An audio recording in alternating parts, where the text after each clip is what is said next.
Hello guys, and happy Halloween! In this video, we'll be looking at the various creepy moments in Mario games. There are a lot of creepy moments in Mario games, but these ones stand out as being the creepiest. Note, we won't be covering the Luigi's Mansion series, since that doesn't really make it fair. But we will be including some of the Mario spin-offs, including the Mario RPG series. So let's go ahead and get started.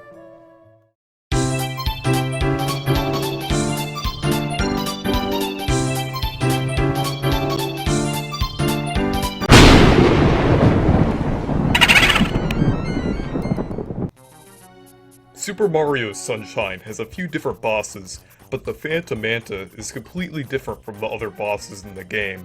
The Phantom Manta is a large manta-like spirit that hovers over the grounds of Hotel Delfino, or at least the remnants of it. You find it in the first mission of Serena Beach, and you have to defeat it to uncover the hotel. Rather than hitting the boss 3 times, you have to use Flood to spray it to break it into multiple smaller mantas. There are actually a total of 96 mantas to defeat since they break up multiple times. The creepy part about this is that it's actually a reference to The Shining. At the end of it, there is a manta-like spirit that appears that is broken up into smaller ones. It also appears over the grounds of a hotel that was destroyed, which is very similar to the case in Super Mario Sunshine.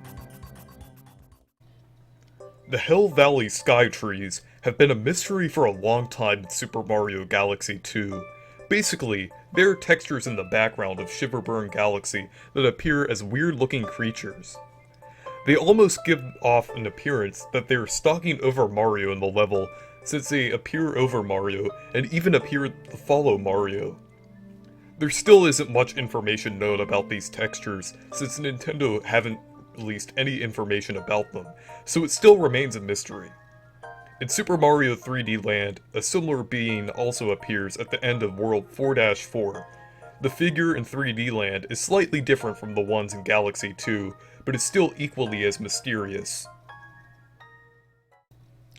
Paper Mario: The Origami King is a really fun and hilarious game, but there are also a few creepy segments in the game. One of these parts is the end of the Green Streamer at Bowser's Castle, and the build-up to the Scissors boss fight. When you first enter Bowser's Castle, everything is fairly normal, at least for Paper Mario standards. You get into a situation with the folded soldiers, then you try to move on to search for a key to enter farther into the castle. Once you get the key from Luigi, things start to get weird. A giant paper hand grabs Olivia and takes her away, and you discover these uncanny paper cutouts resembling people that you have to fight. Then you fight a giant hand, save Olivia, and see the remnants of the other characters cut up on the floor, and it almost appears as if they were killed. Then, right before you fight Scissors, you have to fight this thing called the Paper Mistake Buzzy Beetle, which has the faces of those same characters glued onto it.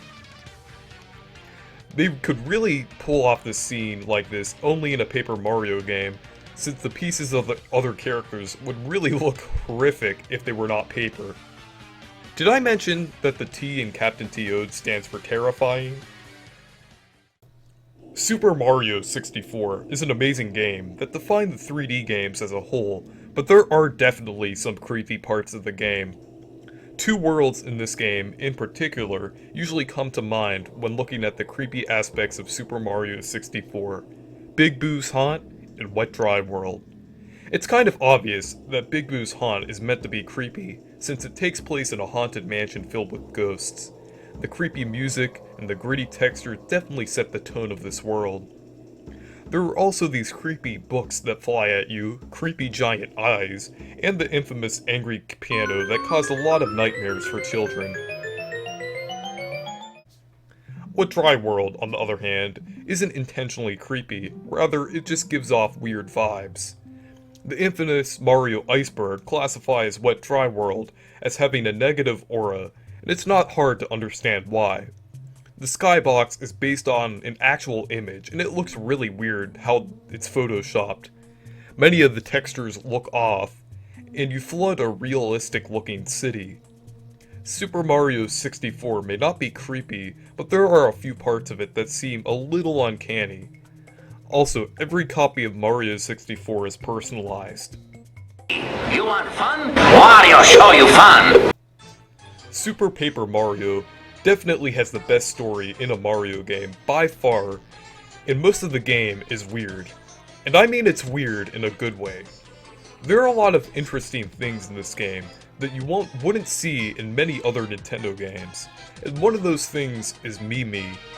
Mimi is downright terrifying, and it's the creepiest thing in a Mario game, despite many of its funny moments with her. During the first boss fight with her in Chapter 2, she transforms into this spider-like creature in this scary way, and chases you around the basement of the mansion. She is also able to shapeshift and disguise herself as different characters, which confused Mario when trying to find out who the real Merly was. Before you fought her in Chapter 2, you also had to work for her after you broke her vase. You have to collect 1,000,000 rubies, doing various tasks around the mansion. So yeah, enjoy labor. So anyways, thank you guys for watching this video. Was there anything you agreed with or disagreed with? Put it down below in the comments. And what is your creepiest moment in a Mario game? So anyways, thank you guys for watching this video. Make sure to leave a like and subscribe for more, and make sure to check out my Discord server and Twitter if you want to. Goodbye!